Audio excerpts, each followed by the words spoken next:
তো গাইস, আসসালামু আলাইকুম। সবাই কেমন আছেন? আশা করি ভালো আছেন। তো আমিও ভালো আছি। তো আমি আজকে আরেকটা প্রশ্ন নিয়ে আছি। তো প্রশ্নটা হলো, আমরা তো ফল খাই, যে কোনো গাছের একটা ফল খাই, যে কোনো ফল একটা খাই। তো খাওয়ার পর ওই ফলটা গাছের থেকে পাহাড় পর তলে পড়ে যায় কি কারণে? একটা কারণ, দুইটা কারণ আছে তার মাঝে। একটা কারণ আমি বইলে দিতেছি। ফলটা পাইকা নরম হয়ে যায়, তার জন্য ফলটা নিচে পড়ে যায়। আরেকটা কারণ কি, ওটা আপনারা জানাবেন। ওটা আপনারা জানা দেবেন। তো এই কারণটা হলো, একটা কারণ তো আমি বলে দিলাম।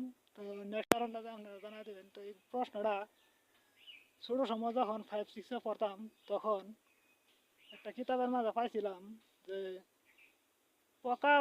পকা ফল এটা গছৰ তলত সৰি পৰি কিয়? পকা ফল এটা গছৰ তলত সৰি পৰে কিয়? এই প্রশ্নটা আমি দেখছিলাম, কিন্তু অনেকদিন আগে, কিন্তু মনে হয়েছে। তো আপনারা মাঝে আমি শেয়ার করতেছি কে লিগে পড়ে, বা আমি নিজেও জানি না।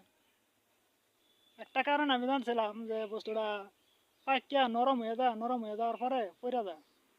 নেক্সট আরেকটা কারণ কি, এই কারণটা প্লিজ আপনারা সবাই জানা দিবেন। দুজনে জানতে পারবো বা আমি বুঝতে পারবো যে কিসের জন্য পড়ে যায়।